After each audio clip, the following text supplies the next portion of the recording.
Rock and roll. What's up, man? How you been? I'm good. I'm doing really good. Um, you're in a good spot. How about you? I'm encouraged to hear that. It's encouraging to hear that you're doing well. I'm doing good too. I dropped the kids off earlier for some grandparent time and did some meditation earlier and Yeah, buddy. easing into my Friday. Awesome, man. How's that meditation practice going? What's that look like? Super informal, super infrequent. It was actually just laying on the grass in the Perfect. sunlight. Super relaxing. Love that, man. Outside, I love sitting in my backyard. And just like I started gardening with my wife, and so that's been like I actually am getting better at it. I kill everything I get, and lately though, like it's like a patience practice. It helps me become more patient. Definitely Dig not it. like a gardener per se at this point, but like I'm sitting with the plants a little bit, trying to be a little more like, I think you got to talk to them too. You talk to the plants, that helps. So just trying to tune in a little bit.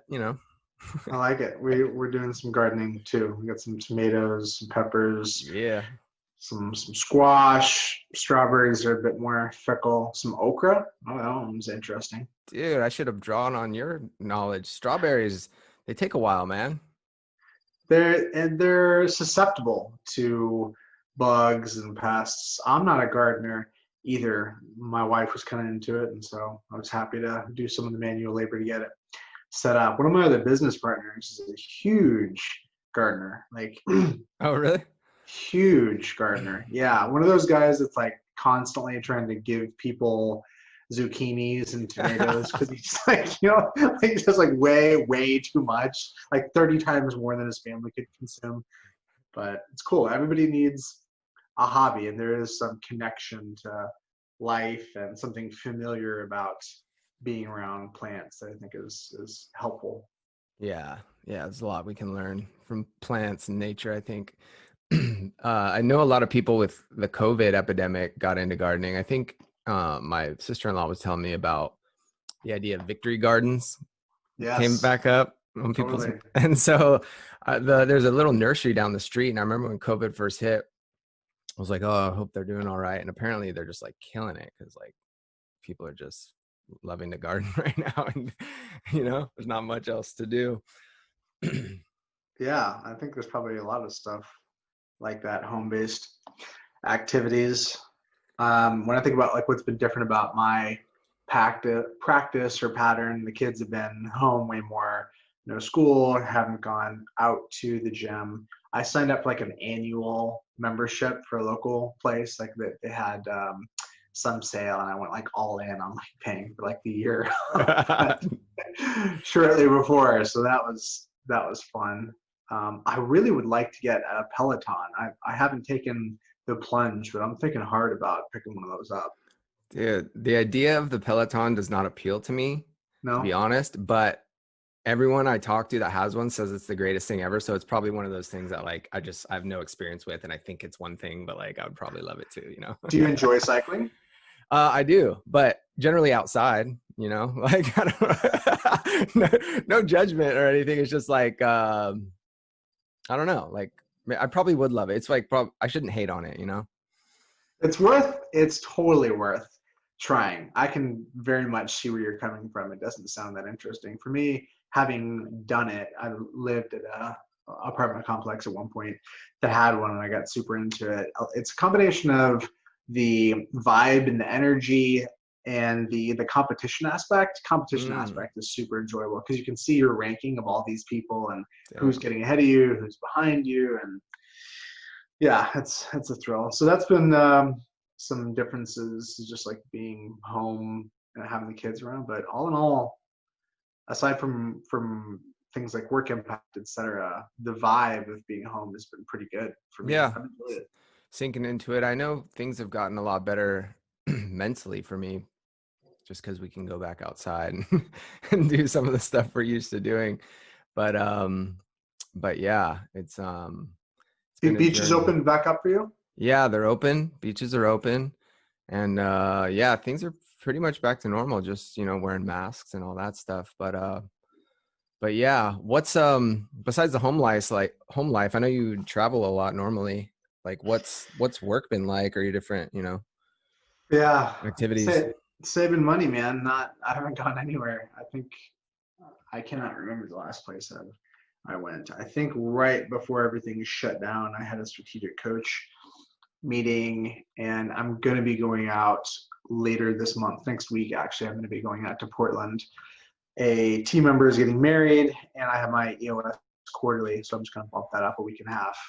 And that'll be the first work trip that I've had in a long time. But I think it's been great to step back and actually think about, okay, what work travel is really worthwhile? What am I Hmm. really missing out on? There was a lot of inertia with travel for me. I've traveled quite a bit, so I've enjoyed having that calm down and being able to step back and think about kind of the 80-20 there. Yeah.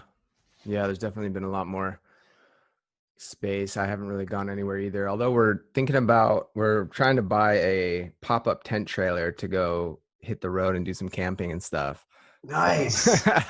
Courtney's parents had one growing up, so she's like really into them, and so we've been looking at some, and yeah, that's been a trip too. I mean, I don't know, making the right decision and what to buy and all that stuff, it's a trip. I love that idea. My parents had one of those growing up, and Oh, it really? was a ton of fun. I'm wondering if maybe I like passed that having three kids, but mm, as I think back, I think my family had like three kids when we had one, and it Yeah. worked. Yeah. Interesting. Interesting. They're So what's actually up? pretty spacious. Yeah, they are. They pop up. The the beds like fold out. It's pretty crazy. Like you're surprised. Like the entire premise of the way I experienced it was that you're not supposed to be in like you're supposed to be in nature, right? So Yeah. like you're hanging out around and running and having adventures. So if all you're doing is sleeping in there and having meals in there, it's Yeah. actually not bad at all. Yeah. And we need to get out. I think most people do. And the COVID thing has slowed me down a bit. Obviously, everyone down, but from work related, I've actually sped up. Like, I don't know. I think like new business slowed down the last couple months, and when things are going well, I coast. You know what I mean?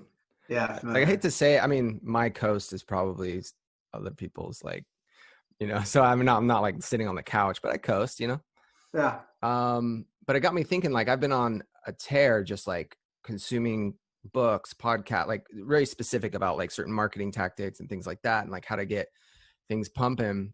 And it just got me thinking like about adversity and it seems like all of our like at least my biggest leaps come after adversity.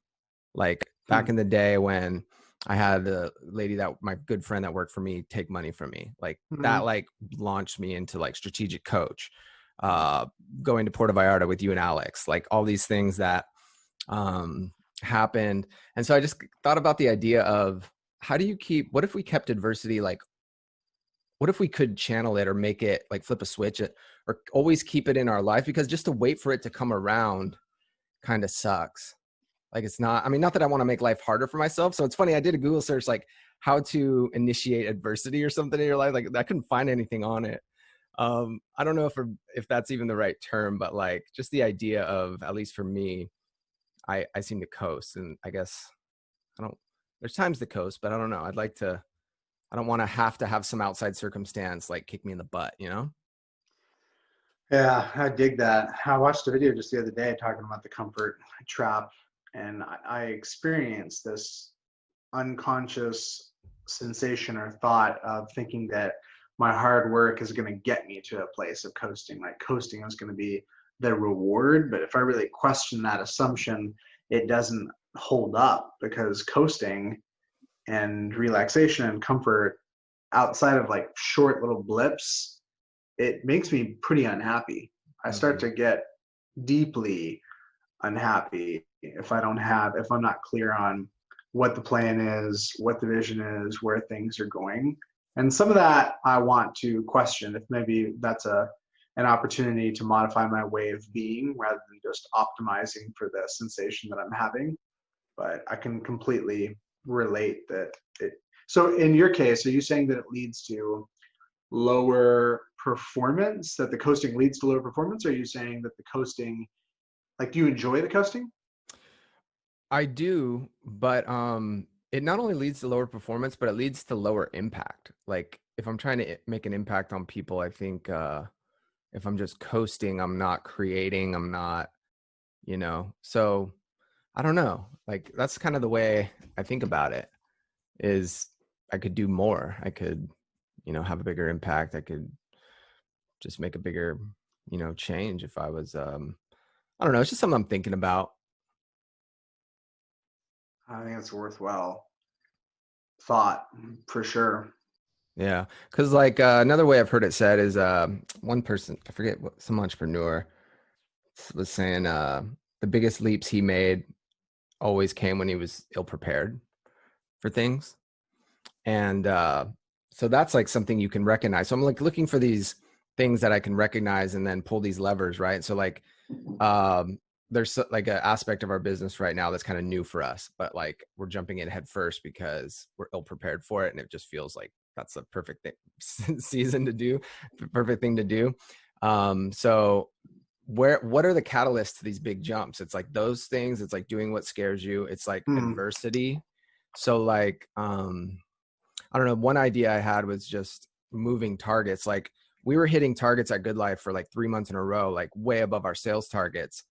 And it kind of sucked for a couple reasons. One, I wasn't that like happy about, like, I don't know. It wasn't like, yeah, like this like great, like success, which might be intentional because I've been going deep on the Buddhism books and things like that, where it's just like stay even keeled, so maybe it's like Chop wood, carry water. yeah, chop wood, carry water. But the other thing was just like there wasn't anything to do. It was like, all right, well, see you next week. Like there's no like, I don't know. I was just like, No crisis. yeah, and there's definitely times to throttle back, and so like that's cool for a little while, but then it just like, I don't know, I felt like I wasn't needed, or I wasn't like, there's nothing for me to do, I guess. Like we're good. Like that's because marketing's my bubble, that, I mean, leadership and vision and marketing is my bubble. Yeah. So if things are kind of like good, so I don't know, give me meaning. Yeah, I mean, that's familiar to me. I was on a call yesterday and I was just kind of contemplating how sometimes the answer is to move on and to stop and not mess with things. Entrepreneuritis could be defined as allowing the personal need for stimulation to force you to run parts of your business in a high chaos manner, even though it's not what's good for the business. I personally need the juice and the stimulation, so there's a tendency to break things. Yeah. One way around that is just to go do something else. Sometimes the destiny of the business and what the business wants is disconnected from what I personally want, and the best thing to do is to step back and find a new project rather than trying to form the business in the mold of my ego. Yeah. I can relate to that. Like when we're deciding on new things, because before I was kind of having this thought, I was messing stuff up at Good Life for like a month in a row. I was like jumping in on things, and like I told you about a couple of them, like just lost money and dumb stuff. But it got me thinking, like with different projects. So I have like music, Good Life, and then I started the new podcast, Daily Stoke, which I've done for like a month now. And I seem to always hit this wall with new projects where like if I don't see some vision for like monetization, like I kind of lose interest, but I kind of also feel like I shouldn't be like spending time doing it because like I don't have a clear vision for monetization. But then I thought about it and I'm like, I'm doing pretty well at Good Life. Like I don't necessarily need like more money right now. So like why does every new project have to be tied to like making money? Like is that like, let's say I made an extra 100 grand on both projects each, like would that do anything for me? Like, I don't know, like, yeah, it would make me a little more rich, but I mean, a little more money, but like, so I don't know. It's almost something like I beat myself up over, I think about, because I'm like, on one hand, I'm saying, be different. Everyone else has to monetize everything. Like, just go with your heart and go with like, let the money come later if it does, but like, just live that experience. But then I always end up hitting this wall where it's like, oh, that's selfish of you to like be spending time doing this. You know, you're gonna like regret it. And 3, you could have been spending. So like, I don't know. Is it like an American thing or it's like an entrepreneur thing? Like I think about Joe Polish's strategy, the ELF strategy, like easy, lucrative, fun Yeah. for projects. But like, I don't know, I kind of disagree. Like, does every project have to be lucrative? But then it starts falling into the hobby category, which I kind of like don't like that word in general. Like, because someone's like, oh, your music like a hobby. It's like, no, it's not a hobby. It's like, you know, like, I don't know. Does any of that It like is. resonate with you? It is demeaning, the word hobby. That's super relatable. Yeah. Even like having a hobby is like, oh, good for you. How indulgent, you know? Right. Um, well, when we think about art, just deconstructing what is art, why do some people give them permission to embrace an art? Because art feels different than a hobby. Nobody calls golfing art. By and large, like it's just a recreational activity. Art is a form of self-expression that's therapeutic, that is assumed or believed broadly to add value through beauty, the aesthetic dimension. Yeah, art seems like its own category. And over time, I've definitely transitioned to seeing my work more like art rather than work. And I'm not completely there, not 100%, but I've become a lot more comfortable with that concept. Um, so even though with just compartmentalizing within the context of the business globally makes money, but certain activities I accept are going to be harder to track, like doing the podcast, for example. Like this. This is, what are we doing right now, Steve? Yeah. So you know what I mean. Like this is, I enjoy this. There's no end. It's not going anywhere. Like I'm just having a conversation with my buddy and I'm super comfortable with that. Yeah.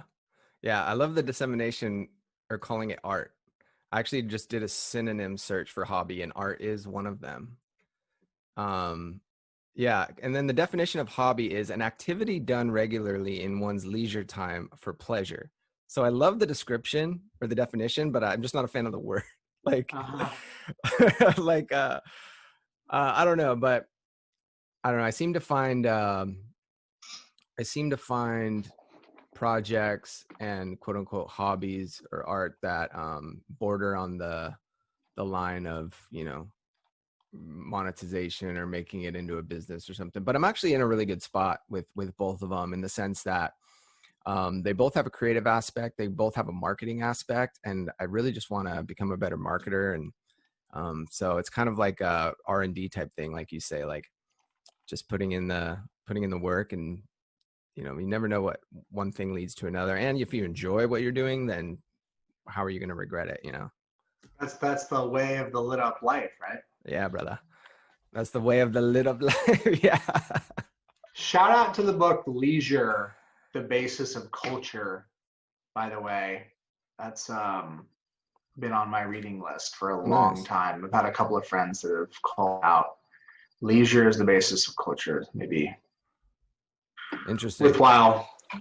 So to talk to me about the podcast and like what's monetization aside, personal enjoyment, self-expression, clarity of thought, what have you got from it thus far? Yeah. So it's been a roller coaster in just 30 days. Yeah, it's been about 30 days.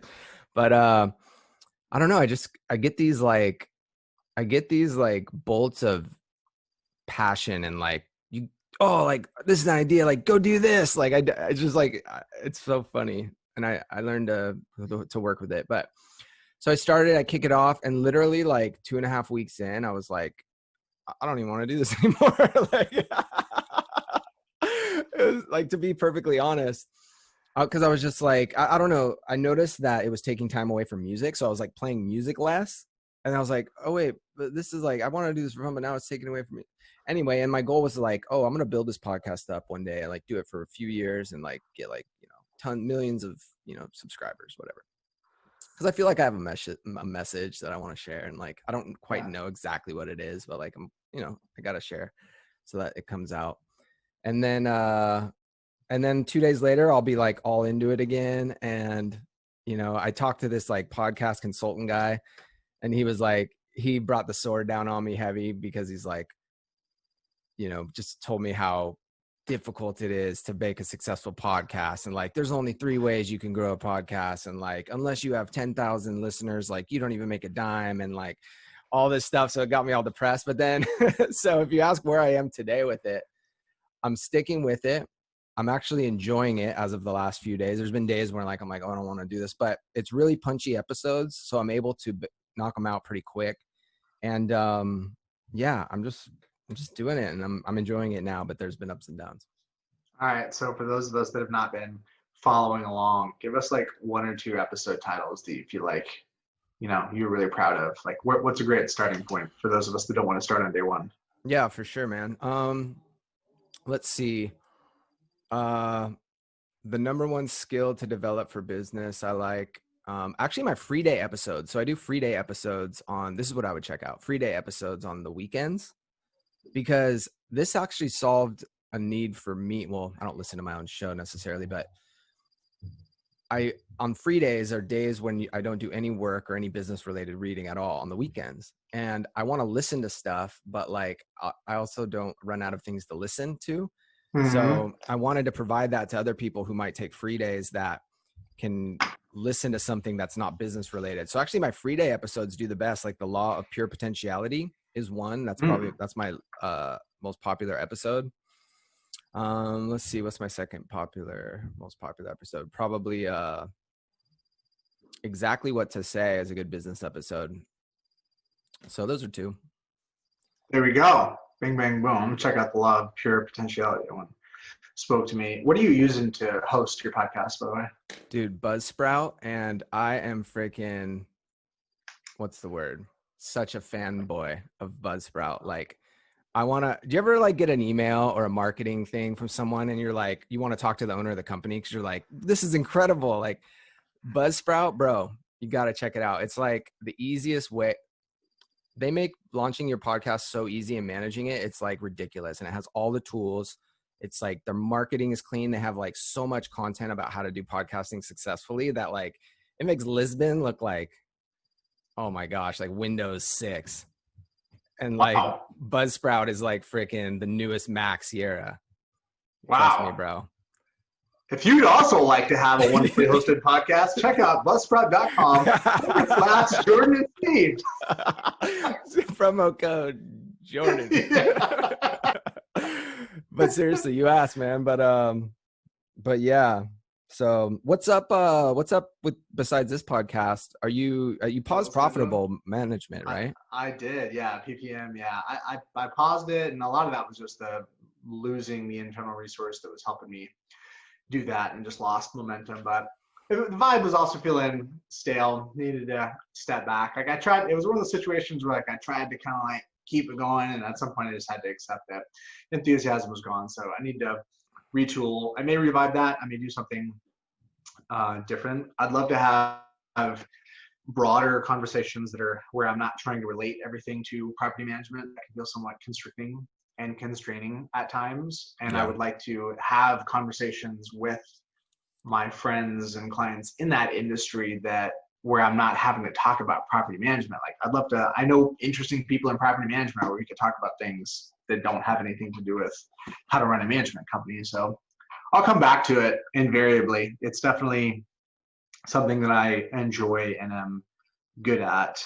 I had a great run, and a lot of it just had to do with the fact that I filled out that unique ability workbook. I know you've been through that, and I appreciated that they were talking about the nuance of a task where maybe within a task, 20% of it you love or 20% you hate, whatever it is. Like if you look at it as a whole, like podcasting, maybe you feel some kind of way about it, but if you compartmentalize, there may be bits that you really enjoy. This right here, if this is podcasting, I love podcasting. If podcasting is editing audio files and uploading video codecs to Facebook, I don't want to have anything to do with it. Dude, you might check out, if you do Buzzsprout, figure out a name for your show. So many people just say, hey, I'm having a show about just conversations with people and we can hit anything we want. Like I love conversational podcasts. Yeah, I do too. And it's like, what a great way to reach out to people anyway. And The thing with mine that got to me too was like I committed to this daily show, but then I was talking to someone. They're like, dude, don't drop it. Just like do it less. Like do it every week. Like it doesn't matter. Like we get in our head. No one's like on the edge of their seat. Like, Steve didn't publish today. Or like Daily Stoke, like weekly. This is like, it could What be a fraud. yeah, so but one of the things I learned too, which if anyone has a podcast and they're thinking about quitting, is so I think I did my last episode of Good Life Property Management November of last year. And I can't remember my exact stats, but I think I'd get like 300 roughly, give or take, downloads an episode. And over time. And so I went back to my old audience when I launched this one and was just like, hey guys, I haven't been here. If you're still getting this, an alert, like you're still subscribed for some reason, but blah, blah. So I just want to let you know I'm doing this show and this is why, and et cetera. So I'd love to see you over here if you like the, conversation. That provided basically like a no bump to like listeners, which tells me that you think you can go back to your old fan base. Like you think they're going to still like have you subscribed, but they're not. You know what I mean? Like they have moved on. Yeah.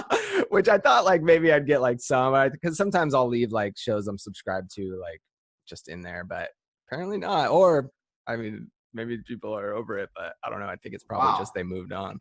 Wow, that's a brutal disappointment. Yeah.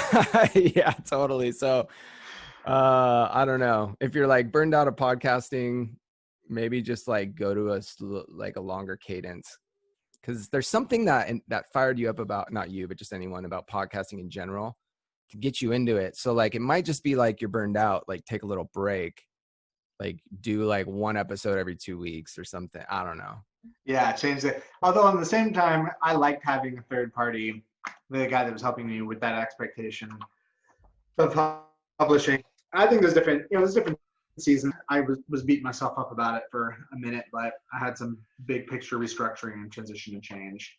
I feel good about it. I'm not listening to a ton of podcasts right now. I'll go between podcast heavy versus audiobook heavy. I've been way more book heavy, been doing a ton of reading. I'd love to, you said you've been reading as of late. I'd love to review some of the titles that I've been through lately.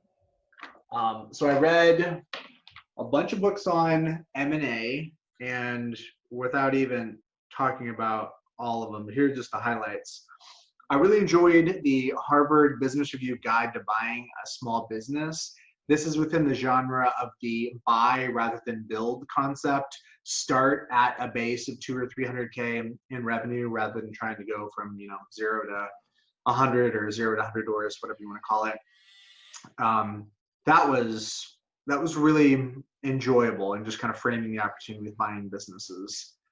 I am reading The Score Takes Care of Itself by Bill Walsh, who is, I would call a micromanager. He's all about, this is the way things are done. This is the standard, and you either do it or you get off the freaking bus. There will be no deviation. And it can sound like micromanaging. I found it actually pretty inspiring, some great takeaways. So The Score Takes Care of Itself is great. Read Titan, a biography of John D. Rockefeller. Super long, pretty interesting. That was very much a 2.5x speed for me.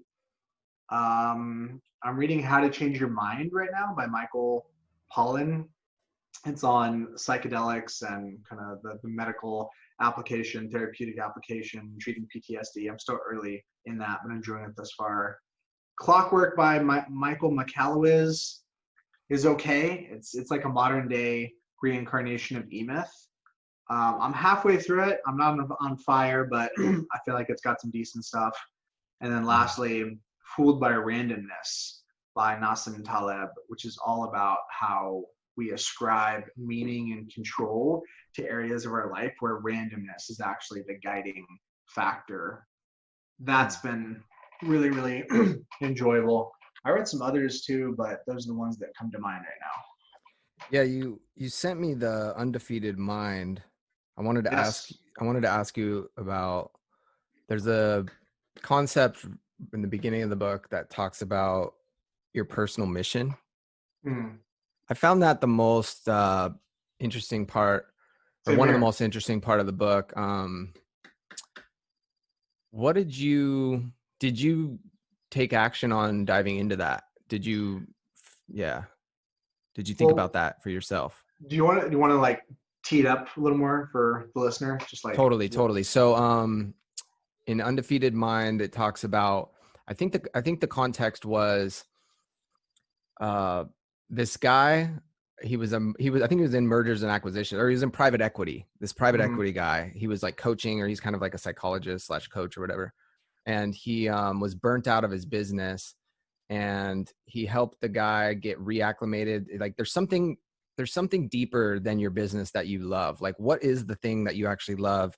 And so they did this work, and he ended up realizing that he loved helping people create value, like in business. Like loved like that aspect of it. So that was like his personal mission, was like helping people create value where like there wasn't value before, or like identify their value. I'm kind of butchering that, but it's something like, it's the idea of it's deeper than the thing you do, and it can Mhm. like go to any other project. Like, um, yeah, that's kind of what I remember from it. Hmm. Yeah, and so the context of this book, the book is by a guy that is I think he's a psychologist, and he's also a practitioner of what's called Norichi Nen Buddhism or something like that. That one part wasn't as significant to me, but he's working with people that are at a point of crisis, patients that he's treating that are coming in and they're like, oh, I have a toothache or a headache, but it all ends up being psychosomatic, and what's really happening is that they are having some kind of a crisis. That guy, he got fired. So he's like at the apex, and then he loses his job. So he goes from like feeling like a massive winner to a massive loser. Somebody else, there was a woman that was having relational troubles, and she had lost some weight, finally found love, and was dealing with a bunch of issues related to loneliness, etc. That's kind of the context of it. Your question about how was it impactful for me, that was definitely the most impactful part, was the way that he unpacks and talks about meaning and purpose and the relationship of these things. I read the book last year, so it's not as fresh for me, and this is one of those things where I feel like I have to come back to over and over and over again. This isn't something I can figure out constant to. But when I think about how it applies for me, I think the thing I come back to most often is helping people stand for their vision and stand for being true to themselves. Less knowing what that is for someone else. Who am I to Mm. know? Different people have different visions and goals, but standing for myself and for other people to not sell out and settle for what we think we can get, but to really stand for the thing that you want, and to go through the process of transformation that is required to believe in yourself and to feel comfortable going after what you want, instead of labeling it as being selfish or a hobby or invalid for some reason. That's what's been impactful in my life, and that's what I want to facilitate in other people. And business is a medium and a way to do that, in so much as I'm being mindful of that and not just kind of going through the exercise of just trying to make money. Yeah. Yeah. I love that. I resonate with that too. I pulled up my notes from it. It said, attached to the why you do something versus the what.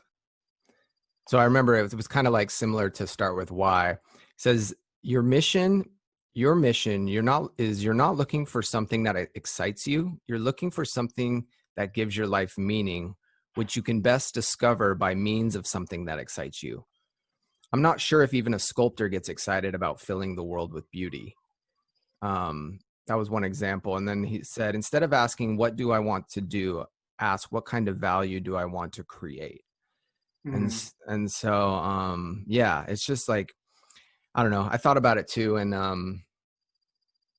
I kind of had like one version was kind of similar. I think we're similar in the sense that we like helping people, like we like to grow ourselves. So we like to help people grow. So we mm, like to help people, get clarity.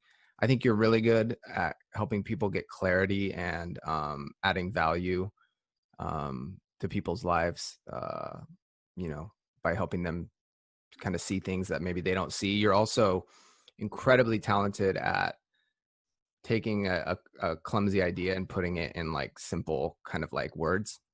So I think you help people get clarity is something that I see. I don't know if that's your personal why, but that's kind of along the lines of what you said. So Yeah, so just like going back on that notes of what you said, could you read it one more time, the quote? Because I thought that was really helpful. yeah, let's see. There was your mission, that one, your mission Yeah, is you're not looking for something that excites you. You're looking for something that gives your life meaning, which you can best discover by means of something that excites you.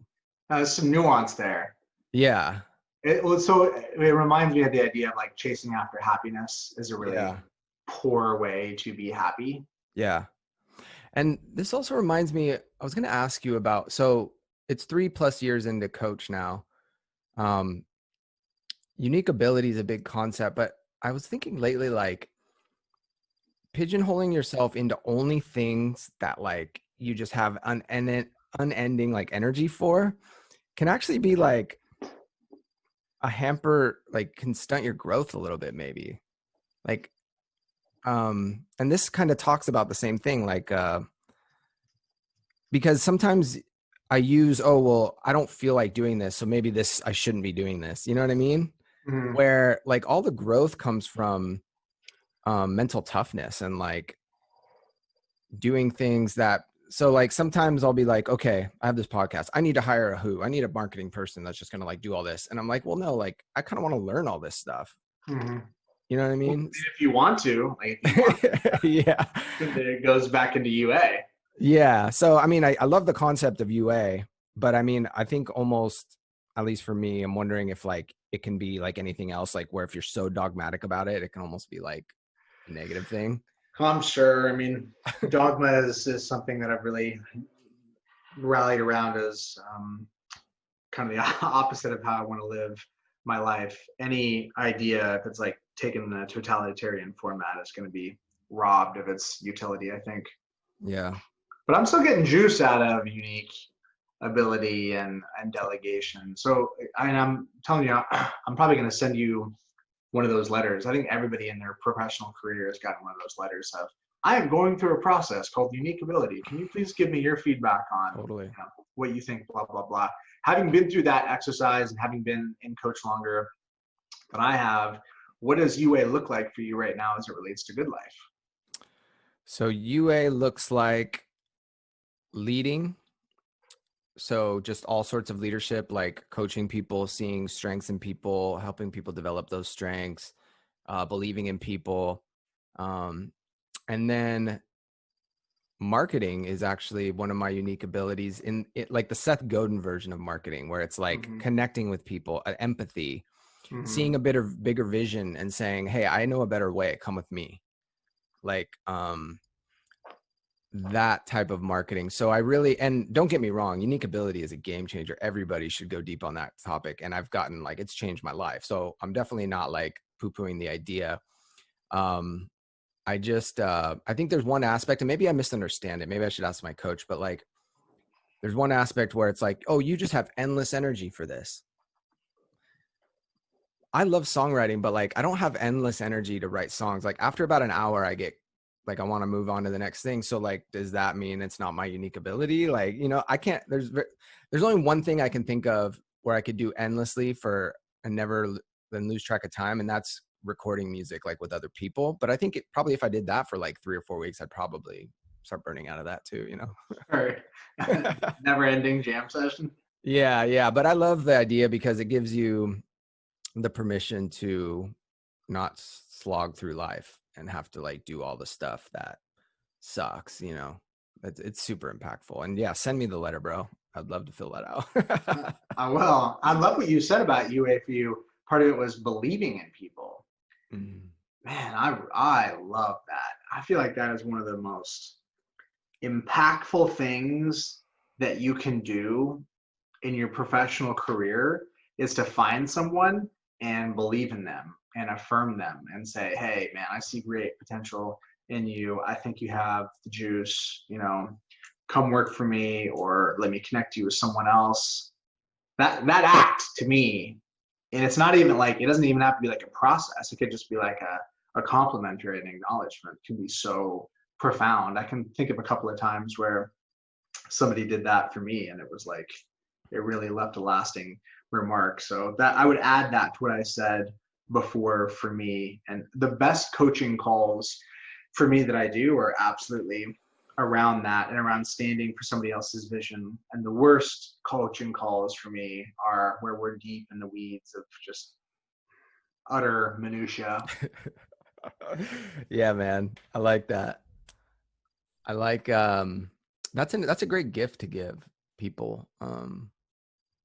You know, people you come in contact with, telling them something about them that they maybe know or maybe just need to hear, Mm-hmm. because we all need more confidence. And like even keeping me in the game with music or podcasting, it's those little like comments or DMs I get from people like, dude, I'm really loving this, or you're doing this, or like, you're really great at this. You know, if we can pass that message on, that's super impactful. Yeah, I love that. It's a good reminder to actually like reach out and say something rather than just having the thought. Like you mentioned, Buzzsprout is great. Have you talked to that crew or those people? Let me think. Could I reach out to them? No, but I'm going to. You should chop this, bro. Just send them this and say, hey, there's a great testimonial for you in here. Have one of your people find it, and you have permission to chop it. That's genius. I'm doing that. Because you totally teed that up earlier.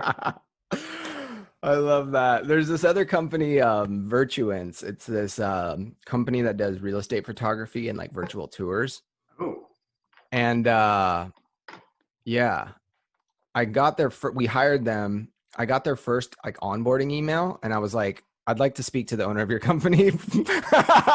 Like, if I'd like to talk to the manager. I just want to like, I really like your marketing, and I just want to talk to them. You know, like, do you ever see someone's marketing and you're like, dude, I got to talk to the owner of this company. Like, what are they? Yes, bro. I just had it, and I totally know even like the creeper element, because I just yesterday, the day before, I dropped my car off at a mechanic.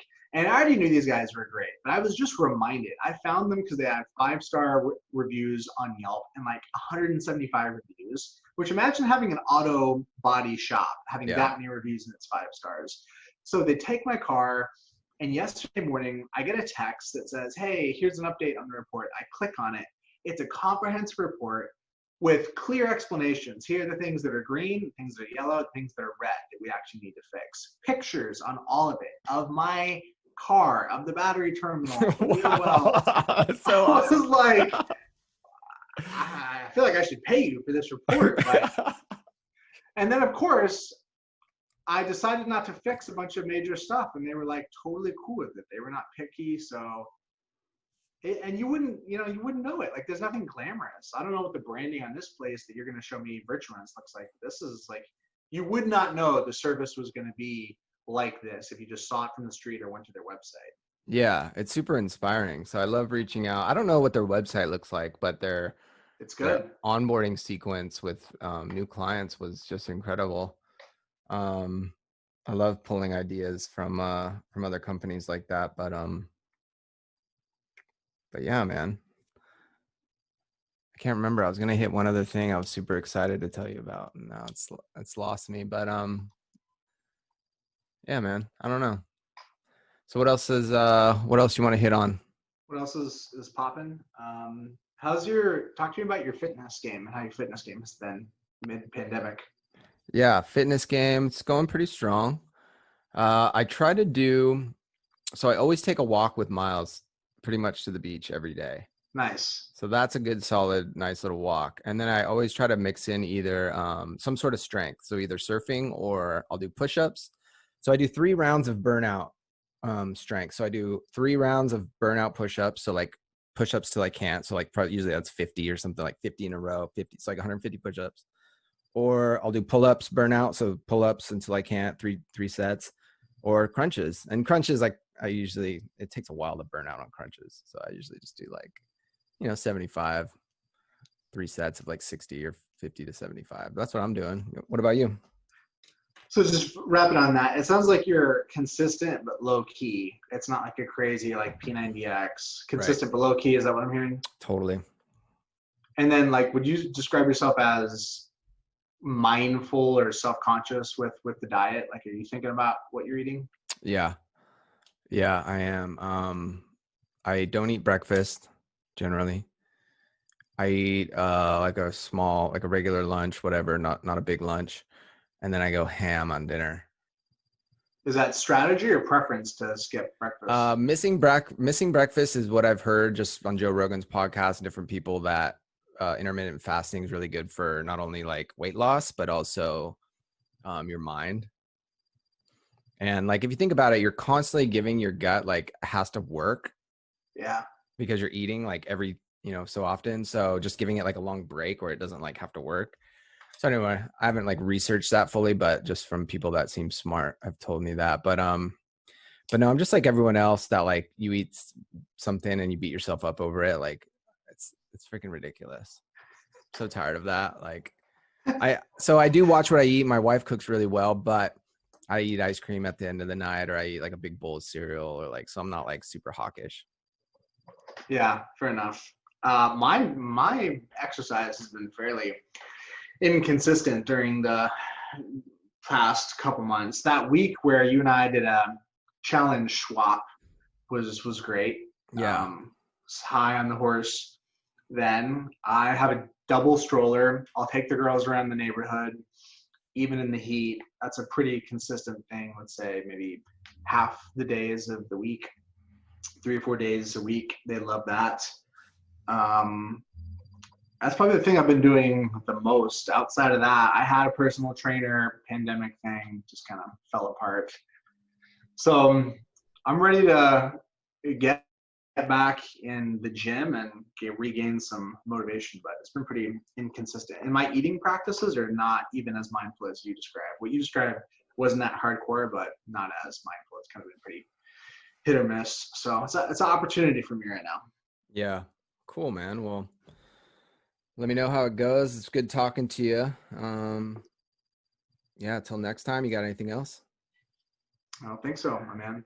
Until next time, hope you and the fam are well. And if you're listening out there, that you guys are staying strong and fighting for your vision and fighting for the things to light you up.